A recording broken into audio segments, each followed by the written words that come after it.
Hello everybody, it's the Historical Gamer once again, and today we're going to be returning to a game that I haven't played in a little while, and that game is Order of Battle, Order of Battle World War II. This video is going to be looking at a new DLC which just came out today called Red Storm. This is the third DLC in the Soviet DLC pack that allows you to play through the war as the Soviet Union. So the game originally came out several years ago, and it was focused on the Pacific. It was originally called Order of Battle Pacific, and there was a U.S. and there was a Japanese campaign. And DLC packs ended up adding Marines. They ended up adding a Japanese-Chinese campaign, a British-Burma campaign, but eventually then they swung back to the European theater and allowed you to play through the war on the German side. They had a Blitzkrieg campaign, which was sort of the early war German side, then sort of the mid-war German side, and then sort of the end of the war on the German side, as well as adding in a DLC pack for the Africa Corps. But the most recent DLC pack has a chain of three Soviet campaigns, starting with Red Star, which is the Soviet campaign that starts in 1938, sort of on the Japanese-Chinese border, and then leads into the early war year of 1941 against the Germans. Led to Red Steel, which is sort of the center of the war on the Eastern Front, the campaigns of 42-43 up to Kursk, and then Red Storm, which is basically the 1943 to 45 period on the Eastern Front from the Soviet perspective, and that is what has just come out. There were also some other interesting DLC packs that looked at the sort of naval war and Kriegsmarine, and then the winter war and the Finnish front. But this particular pack is the newest one. It's called Red Storm. The Red Army seizes the strategic initiative during the Battle of Kursk and smashes the backbone of the once mighty Wehrmacht in far-reaching offensives in 1944 before it concludes the war in the spring of 1945. So that's what we're going to be taking a first look at today, and we'll jump right in. Now, for those of you who are unfamiliar, Order of Battle World War II is fundamentally a game that is very similar to the Panzer Corps series or the Panzer General series before it, and it's sort of that similar turn-based, hex-based war game in that sense. It doesn't have all the bells and whistles of the new Panzer Corps II series with like the 3D graphics and other things like that, but it has some very interesting stylized approaches. It also does some things with supply lines and supply generation that I think are more fully fleshed out, certainly than Panzer Corps I, where you've sort of got like a frontline mechanic that I really enjoy with Order of Battle. Alright, so Red Storm. In July 1943, German forces launched their third major summer offensive on the Eastern Front, this time at Kursk. While the Wehrmacht hopes to cut off substantial Soviet forces again, the Red Army prepares to stop such a large offensive right in its tracks for the first time. So it looks like the first battle in this game is actually going to be the Battle of Prokhorovka? I can't pronounce that, but it's essentially part of the Battle of Kursk. It's the height of the fighting in Operation Citadel. The Soviet 5th Guards Tank Army aims to stop the 2nd SS Panzer Corps near Prokhorovka in the southern part of the salient. So the game is starting with the Soviet, I assume, counteroffensive at Kursk, but we'll see here. The game, like all the Panzer Corps games, tends to excel when you're on the offensive. They tend to be a little bit less interesting when you're on the defensive, which was one of the reasons I wasn't a huge fan of Red Star, the first in the Soviet campaign, because you're primarily on the defensive against the Germans in 41. But we'll see how this one plays out, where you are on the side of the Soviets during sort of the peak of their counteroffensives. Okay, so the new German summer offensive has begun just a few days ago, but this time we're prepared. Stavka anticipated in a German summer attempt to eliminate the giant salient centered around the city of Kursk, flanked by Orel in the north and Belograd in the south. Consequently, we established massive defenses in depth, converging the whole salient with numerous anti-tank kill zones to wear down the enemy attacks. Additionally, we massed large armored reserves in case the German spearhead would still be able to break through.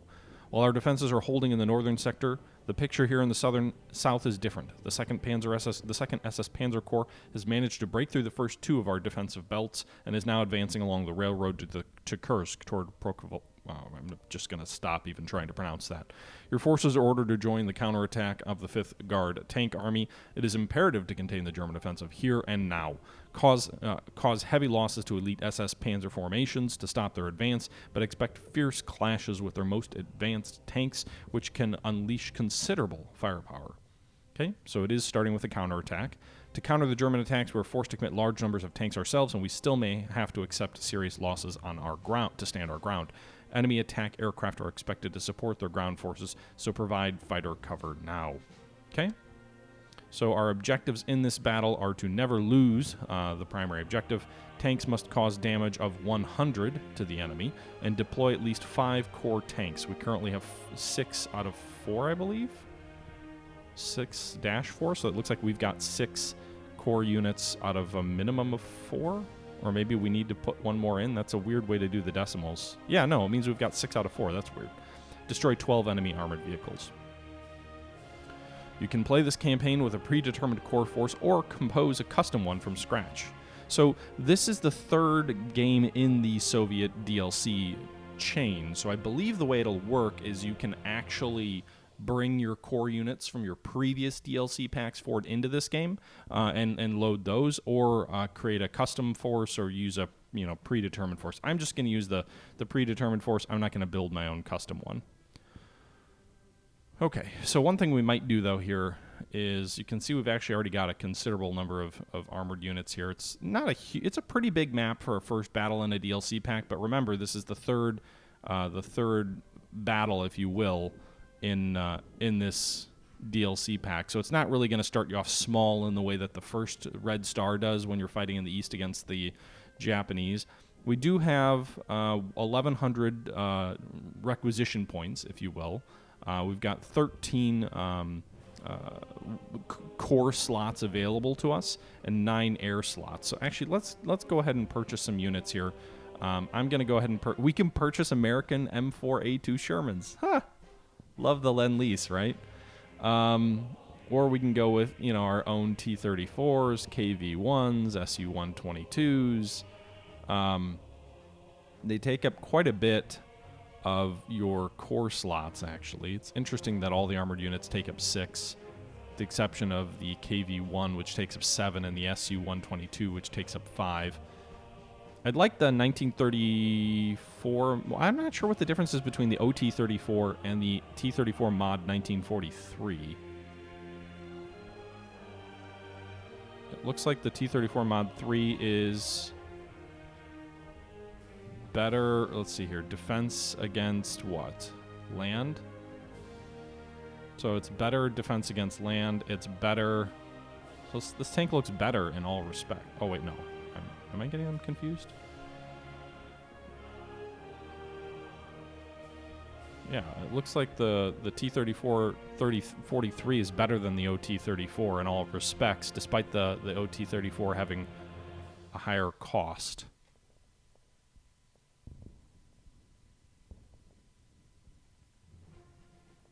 So we're going to purchase and deploy a T-34. I guess alongside our other armored units. We could deploy it in the north or in the south.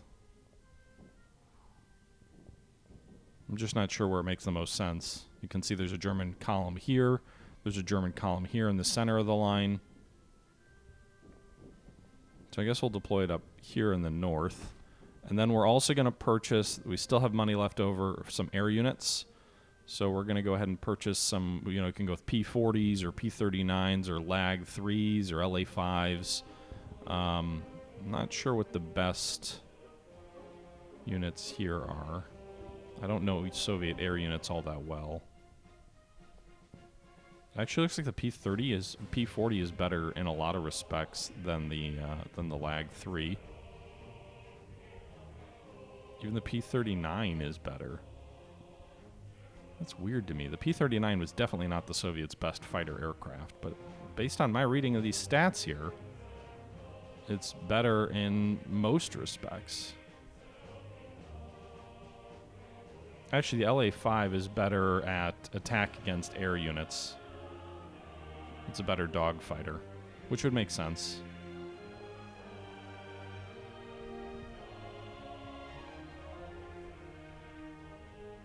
So we'll go with the LA-5. We'll purchase and deploy that back in the rear of our lines. That still leaves us with 6 air units left. So we can either go with tactical bombers and get like IL-2s or A-20 Bostons or things like that, or we can go with strategic bombers. Interesting that a B-25 would be considered a strategic bomber, or we can go with more fighters. I think we're just going to go with more fighters. I want to keep those German aircraft off my back. I think I've got enough tanks that I can, that I can survive.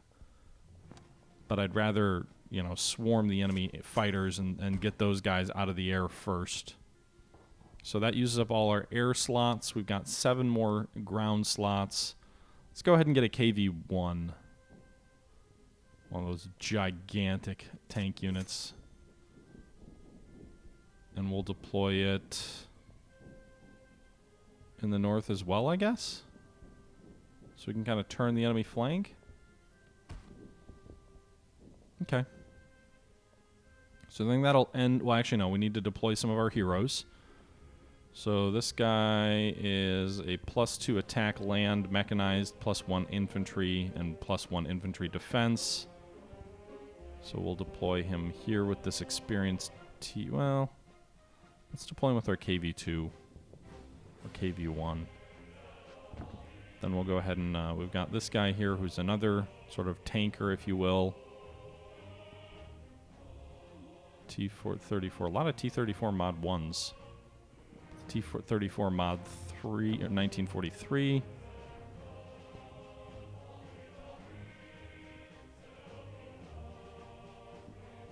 Deploy him. We've got some Churchills too. Nice. Another T-34 mod 3. This guy's an air unit commander, so we'll deploy him with some fighters up here. All right, so that's going to end the deployment phase. I think I just end the turn here. All right, so tanks must cause 100 damage, never lose the city, and destroy 12 enemy armored vehicles. Looks like we go first as the counter-attacking force. We can zoom in a little bit here too, or zoom out with the mouse wheel. Let's see here. It's 18 turns. Probably need to scout the enemy out a little bit. Our infantry units are dug in here to withstand enemy counterattacks, but I am going to go ahead and get these Soviet paratroopers out of their entrenchments so we can get a little bit of a visual on what the enemy has at play here. I don't have a lot of artillery or infantry for the assault, so move our infantry up here.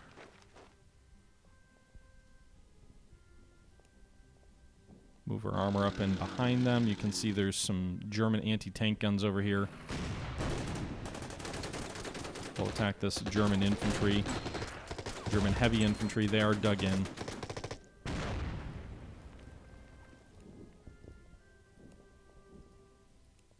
Interesting. So I'm going to take heavy losses pretty much no matter what I do against these guys.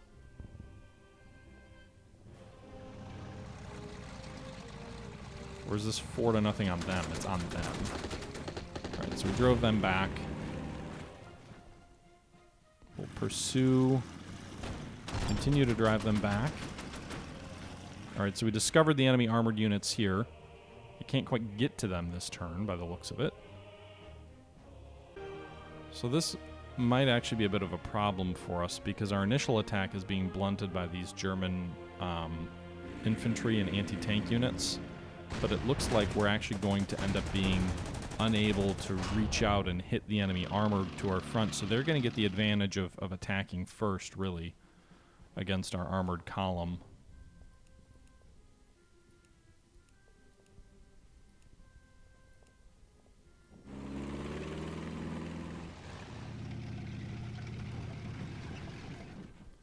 So that make things a little bit difficult. Can't lose the city back here, so if they crush through our front lines, that's a problem. I am going to go ahead and make sure that we bring fighters so to provide some top cover for us.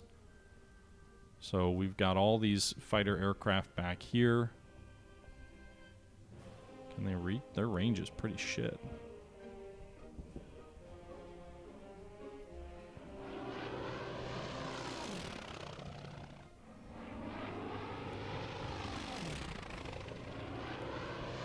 Alright, we'll move our fighters up. They don't return to base at the end of every turn like they do, I think, in Panzer Corps 2. So that's good. They do have a limited range in fuel, though. So our heavy armored units and infantry units are going to start coming up here. Move these guys up to support on the left bank. We'll see what the Germans do against us in this first turn. We'll leave these troops over here on the right, entrenched.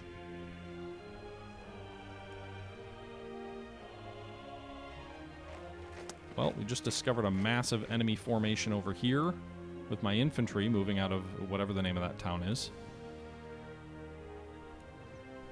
I'll move my anti-tanks down to guard this bridge, and then we're going to move our own armor over into the flank of the enemy. I'm going to mass in these fields over here with my armor. They'll probably counterattack and take this town, but that's fine. We'll guard from down here.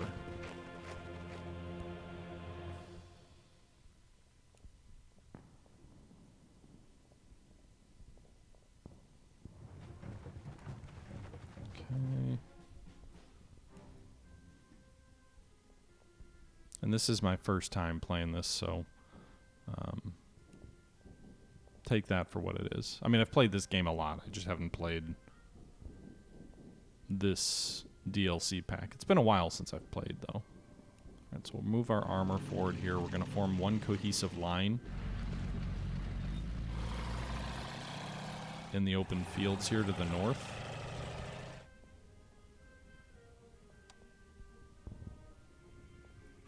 This is some nice artillery, so it'll be able to hopefully support.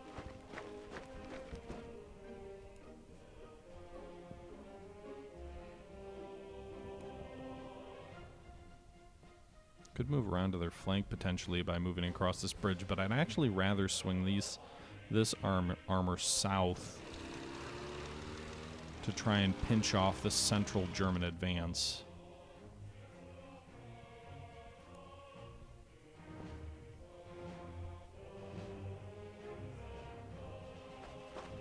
Keep those guys in the woods there. That might be it. Yeah, I don't want to attack with this infantry here. Attacking might give us a better chance of success than waiting for a German counterattack, but I'll preserve my strength for now. You know, we can see there's some German Tiger tanks up here.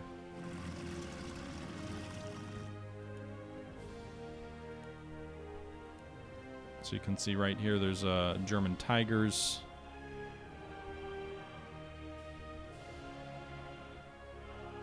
Looks like these are PZ4s and then some Panther Ds down here in the center. So we'll have to see how that all plays out. I'd be better off with some tactical air, I think, actually. Now that I realize putting all of my eggs in the fighter basket may have been the wrong choice. But we'll see. Let's go ahead and end the turn. I think that's everything, right?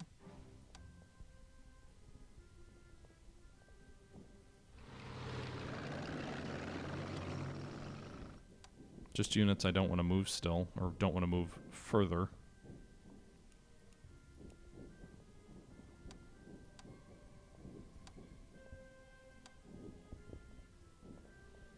Well, we do want to move that infantry south.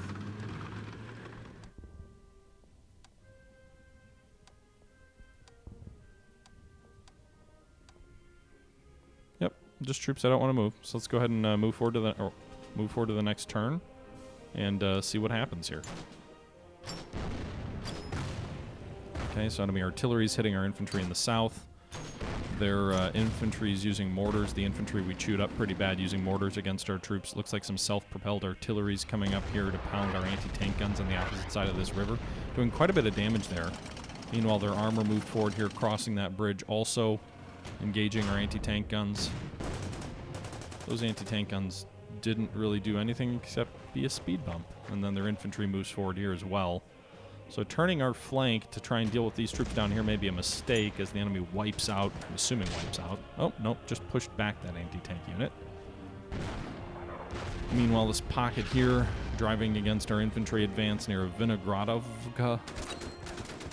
That infantry's gonna be dead.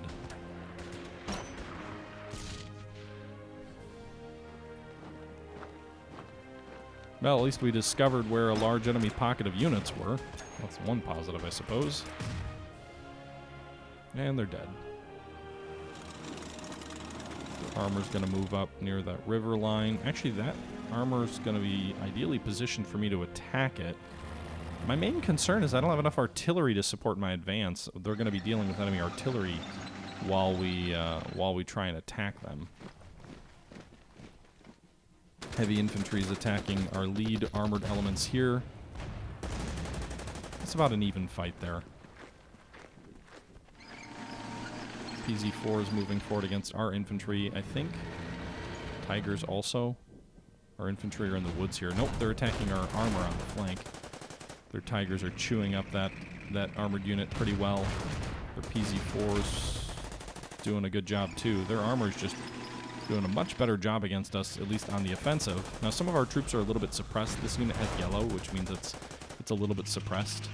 But actually, we did better against their flamethrower tanks there than they did against us. They're really focusing in on, I think this is a T-70 light tank. They're really focusing in on that T-70, trying to isolate and destroy it. Meanwhile, some Stukas flying here in the north, doing some damage to our armor up there. Heavy infantry is attacking this town southwest of Lamke. And there you go. So we've done 14 damage by our tanks so far. Still got to do quite a bit more. Need to destroy 12 enemy armored units.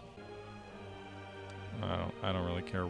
Oh, their camouflage skins went away because I clicked no. So we could have kept their camouflage skins as opposed to sort of their more gray skins. Gray skins are a little bit more visible and easier to use, I think, in this kind of a game. So we'll keep the gray skins. Meanwhile, my fighters, enemy Stukas are up here in the north, which is actually kind of out range of most of my fighters. We'll swing some of these lags up. But only one of my fighter units can reach him, which is great, because then the rest of my guys are not really going to be very useful strafing enemy infantry. Alright, so this enemy anti-tank gun's really a bit of a pain in the ass, so I'm going to go ahead and attack it with our infantry. A fair bit of damage there. Our armor will finish off that enemy infantry unit there.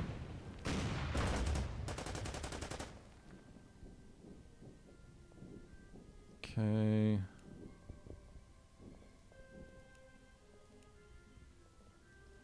I'd rather use infantry against them. I don't know that we can get these guys. Oh, we can. I guess we might as well attack first before we move this T-34. Oh, I can't move it after attacking, huh? Well, damn it. Now I can't move my infantry in there. I guess we'll just have to continue attacking with armor. Alright, we drove their anti-tank guns back. My own fighters are going to move forward to strafe. Maybe they'll get a chance to destroy them. They won't. Really should have gone with those P-34s. They would have, or P-39s. They would have done way better.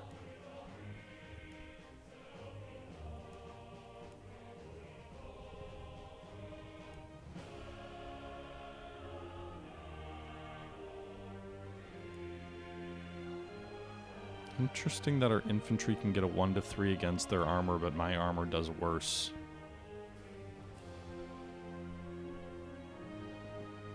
So instead, let's swing our armor in behind. Oh, shit. This is a large enemy armored formation.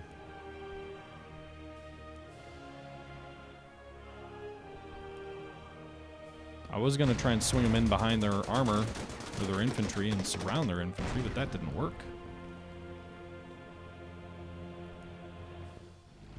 We can still drive them back, though.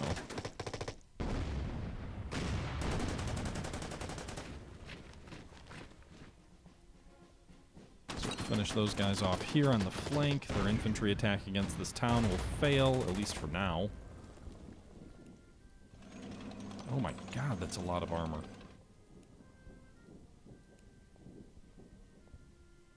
And my odds of... This feels like it's way underselling the Soviet armor. Really? 0 to 5 on all of those attacks? You're telling me they're that bad?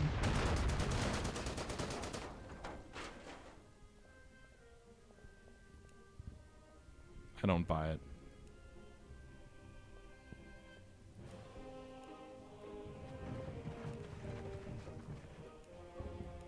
Don't buy it.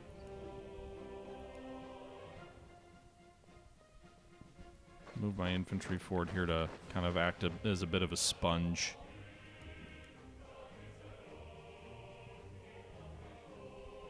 Like 0 to 5, what am I supposed to do? These are T-34s. They should be decent against I guess the German units are experienced. That's the modifier that's coming in here to play, I guess.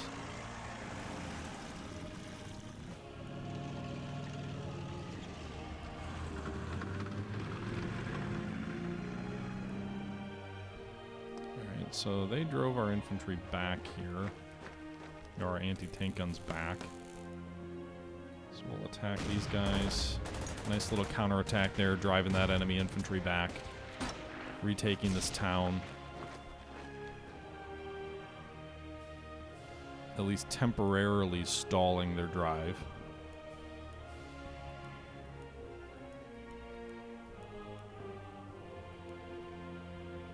Okay.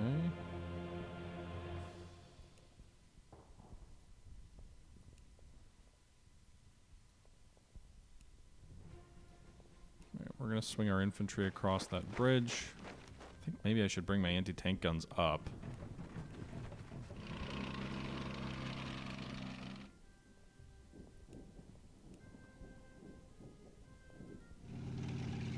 Not that moving into a forest is a good idea for armored units there, but my T-70s are light tanks. They might take less of a penalty there as we finish off that German unit. 1 to 3 on all those attacks, really?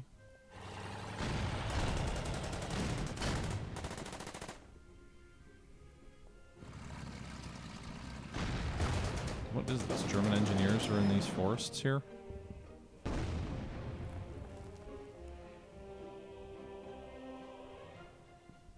Okay. The unit of ours that was destroyed apparently was not a core unit, so losing them does not allow me to get more units, more reinforcements, unfortunately. Meanwhile, my own units are going to continue heading south here from the north. We do have some very heavy units, some SU 152s. We've also got some KVs coming south here from this northern formation. Maybe that'll help turn the tide a little bit. We'll also move these anti-tank guns out west, as well as some infantry.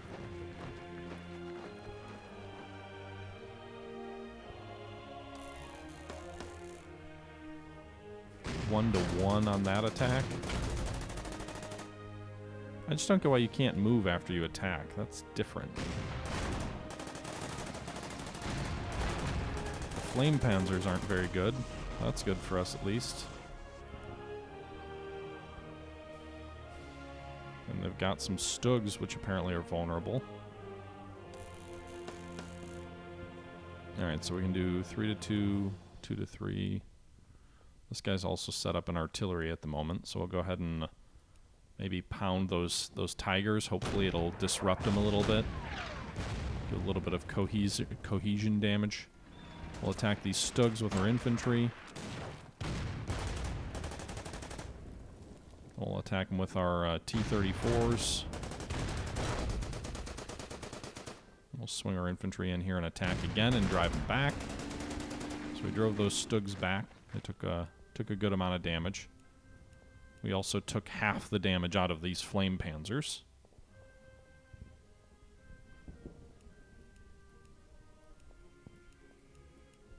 Okay. Is that everybody?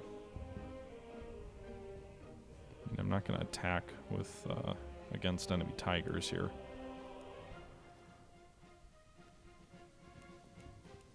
Maybe we can get around their flank. I don't know, with this armored formation here. So these guys are going to be really hard to blunt. But we'll see what happens as we move forward to turn number 3.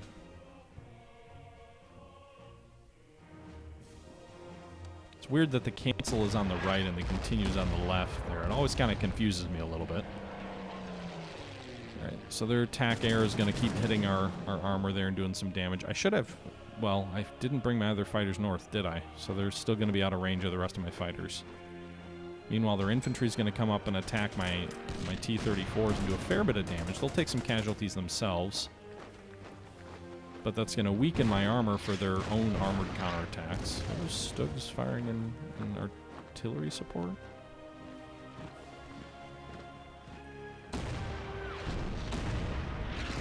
Okay, they're going to pound that town with artillery, then they're going to move their armor up past it, across the bridge, which is smart because armor attacking off a bridge suffers a penalty. They'll drive the infantry out of the town. Bring some of their own armor forward here to continue the attack. We do have our anti-tank guns in support. That might help a little bit.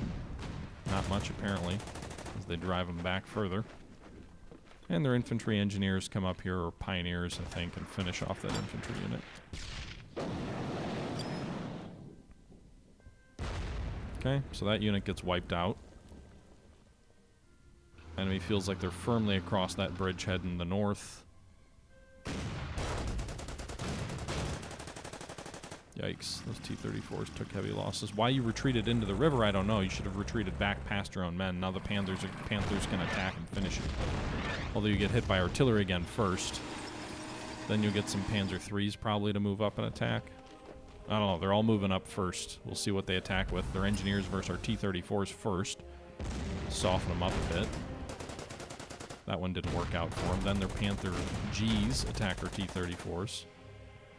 Then their Panzer IIIs attack my T-34s. They didn't destroy them there, though, so that's okay. Rocket artillery!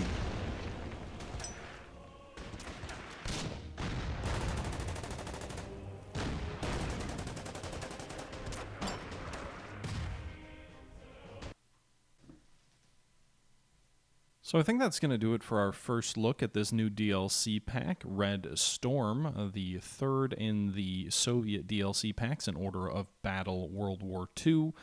It's a very Panzer General or Panzer Corps style of game, as you can see here. The front lines that you see on the screen, those little lines that move back and forth as your units move back and forth, are important in this game.